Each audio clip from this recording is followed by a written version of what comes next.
Hello there, Lunar Squadron, and welcome back to the channel. Unless you have been living under a rock, you will know that this has been an incredibly exciting week for Marvel Spider-Man 2 as we have gotten so much new content. On Friday, we got a bunch of new gameplay and initial impressions from outlets such as IGN.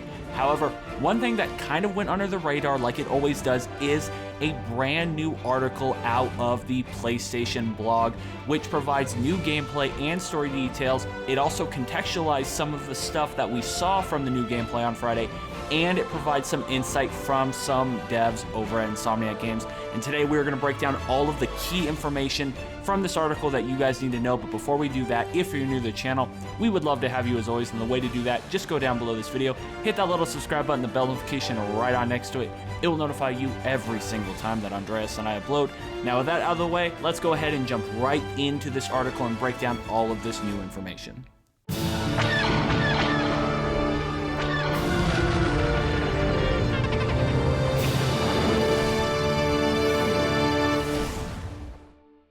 The article that we're going to walk through today is out of PlayStation blog. It is entitled Marvel's Spider-Man 2 Hands-On Report, Gameplay Details on Symbiote Powers, Combat, PS5 Features, and more. It is by Gillen McAllister, manager of content communications over at SIE. There's plenty of really cool information that is spread throughout this article. We're going to leave the spoilery type stuff for all the way at the end, and it will be locked behind a spoiler warning. But first, there's a lot of great gameplay and some minor story details that we'd love to get through one at a time. Nick, why don't you go ahead and kick us off with the first set of details here? Yeah, so the first paragraph that I want to start with is the one called Evolved Movesets with Backstory. And it says, the game's reveal trailer had Peter utilizing his 4 mechanized spider arms to defeat foes.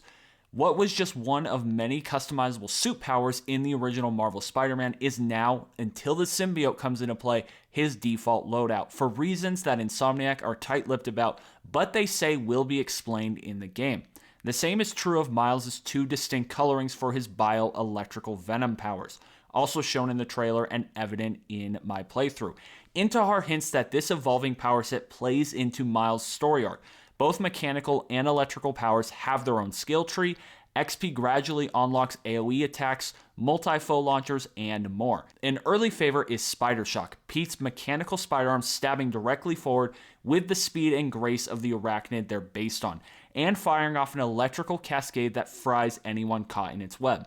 I'm delighted when I activate Wall Smash, reliving a moment from the gameplay reveal sequence firsthand as Peter balances on one hand and rapidly kicks a thug against a nearby wall with both feet. There's a multitude of additional options to standard combat options as well. Now, what is really exciting for me about this paragraph is that we are going to get an explanation throughout the story as to the different colorings of the bioelectrical venom powers. That's one thing that I know you and I have both been wondering about, Andreas, is why do they change colors? And it looks like it's actually tied in to Miles' story in this game, which is incredibly exciting. And it was exciting to just get some more details about these mechanized spider arms and these different combo moves that you're going to be able to do with Peter and Miles. Personally, I am just incredibly excited to try out the spider arms. They look so damn cool, especially all of these new unique animations for the spider arms. I love them as like a featurette in prior games, but you know, this game really seems to be fleshing them out, and I just cannot wait to get my hands on those. Now, the next paragraph that we really wanted to highlight here starts off, this is about crowd controlling spider gadgets. It reads, the iconic web shooters are still tactically sound to web up a single enemy with a rapid tap of R1. Their capacity is doubled to 12 shots and recharge quickly. I had 2 gadgets at my disposal in the demo. One upshot deploys a drone that peppers web shots at nearby enemies, knocking them into the air. Web Grabber was the firm favorite, though, firing out webbing from all sides, then yanking anything attached back in rapidly, primed for an AoE strike takedown.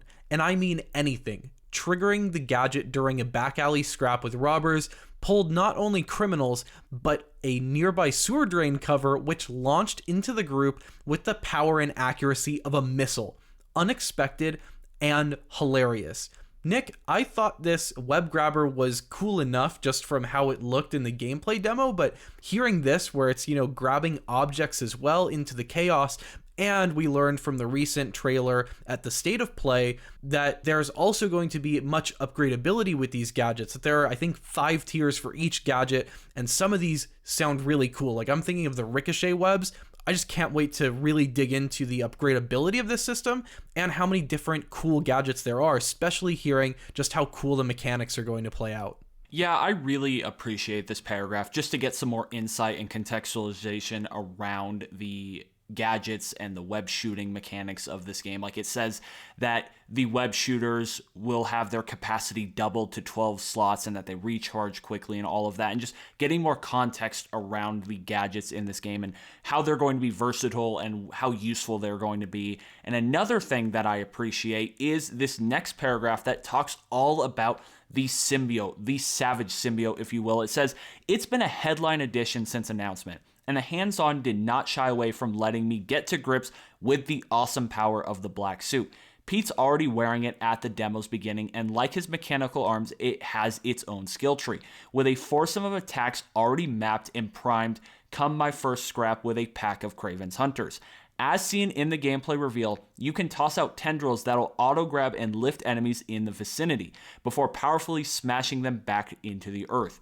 Symbiote Strike has the suit envelop Peter in a writhing mass that shoots forward, momentum and additional extruding spikes catapulting an enemy backwards, whereas Symbiote Punch is an all-powerful launcher leaving enemies stunned and airborne, ready for follow-up combos.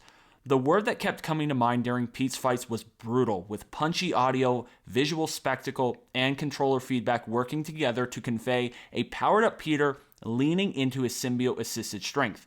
This suit's L3-R3 special symbiote surge is a savage, whirling, fast-paced grab and slam attack that lets you manually target and permanently ground enemies. Its debut comes at the climax of an escalating lab fight that closes out the demo's first story mission and leaves me open-mouthed. Now, a lot of this we saw in the gameplay that was released on Friday, and we've seen it from the gameplay reveal trailers. What I really love about this paragraph, Andreas, is that we finally got the official names for these special L1 moves that we will be seeing with the symbiote suit. That is honestly a huge relief to finally know what those things are called, because how long have we been squinting at those little icons on the ability wheel? It's nice to have some concrete names for these things. And also, Nick, one thing that I'm really excited about, the dedicated skill tree for the symbiote itself. That is so cool, and I'm really excited to really dig out all of the different abilities that we can have with this symbiote suit, because it does look like a fully fledged mechanic in this game. Now, the next section here is called Hunted Meet Hunters. It reads, "Any fear of being criminally overpowered against criminals are laid swiftly to rest in my multiple tussles with Kraven's hunters. These packs are consistently large in number, boasting multiple waves with a hellish, diverse range of enemy types. Airborne mechanized Talon drones will snipe from afar, while their four-legged counterparts emit large nullifying fields that lock out your skills until they're knocked out, and surprise, they explode shortly after being downed. Explosives are also practiced by certain human hunters who launch multi-ground mines or poisonous grenades from afar, while others shoot electrified nets or blanket the area overhead with an electrifying field. Add to this shield carriers, gunners, and those that like to launch at you with twin daggers, and your work is cut out. There's a distinct sense of escalation and a richer palette of enemy encounters here." Nick, what I'm getting from this is that they've really diversified enemy types in this game to keep combat fresh and to keep you on your feet. And one thing that I'm continuously hearing from everyone that has had their hands on this game is that this game is a lot more difficult this time around. And I've heard that from creators that were playing through Spider-Man 1 and 2 on the most difficult difficulties, and they said that they were having difficulty with just the normal difficulty that they set the game at for this demo. Yeah, and I've also heard that you aren't going to be able to just like spam normal attacks or whatever. It's like really, this game is really going to make you take advantage of all of the different abilities and gadgets to really make your way through these fights and through these boss battles, which is incredibly exciting because I'm one of those people that doesn't always take advantage of everything that's offered to me. So I'm definitely interested to see what it's going to be like when Insomniac pushes me to that point where I'm going to have to fully realize all of the gameplay options at my disposal. I'm just interested to see how that goes for me on a personal level. And speaking as far as gameplay mechanics, this next paragraph called Parry talks about dodging fists, bullets, claws, and more is still a tingle of the spider sense and circle press away. But now both Peter and Miles have the option to parry. Those particular attacks denoted by a yellow circle turning red around an advancing enemy, tapping L1 correctly, repelling them. The demo tested my timing in a mini boss encounter, a brutish hunter wielding an axe near the end of the lab fight. The parry stagger proving the quickest way to defeat him. Some attacks cannot be parried, required quick moves to escape their reach. So now we know that Peter and Miles will also be able to parry. There will be a parry system that will be making its way into the gameplay of Marvel Spider-Man 2. This is just another instance of Insomniac taking their gameplay, taking their games, and just improving on it to take it to the next level. That's something we always talk about with sequels on this channel, is just how can these studios find a way to take their already incredible games and franchises and just move them up to that next level.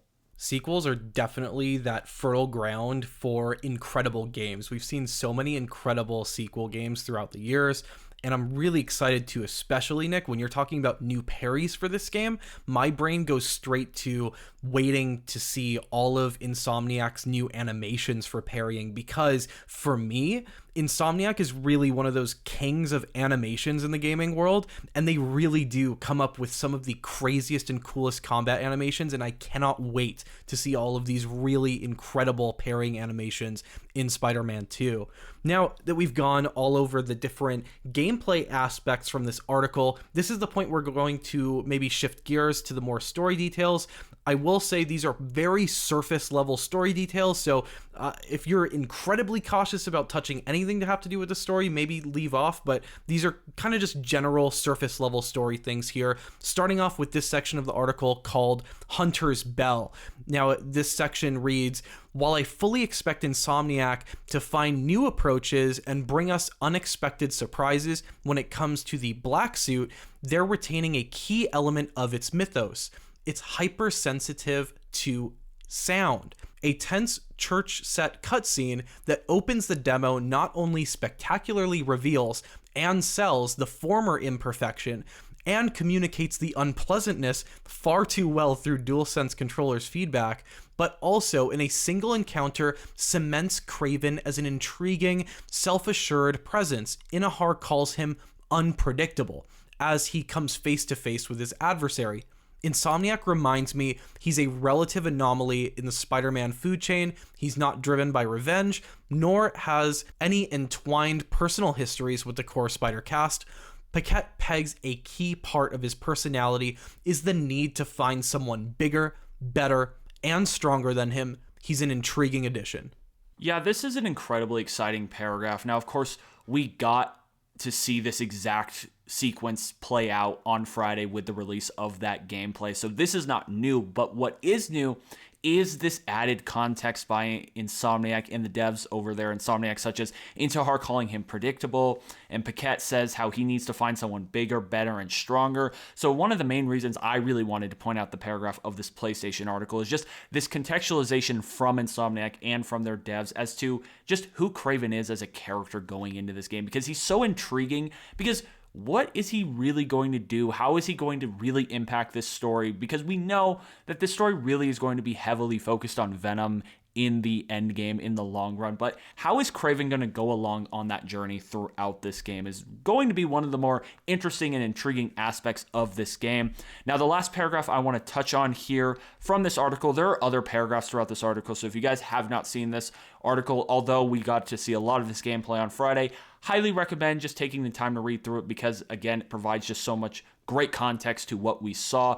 The last paragraph, though, that I want to highlight is the one called Harry and Friendship Circles.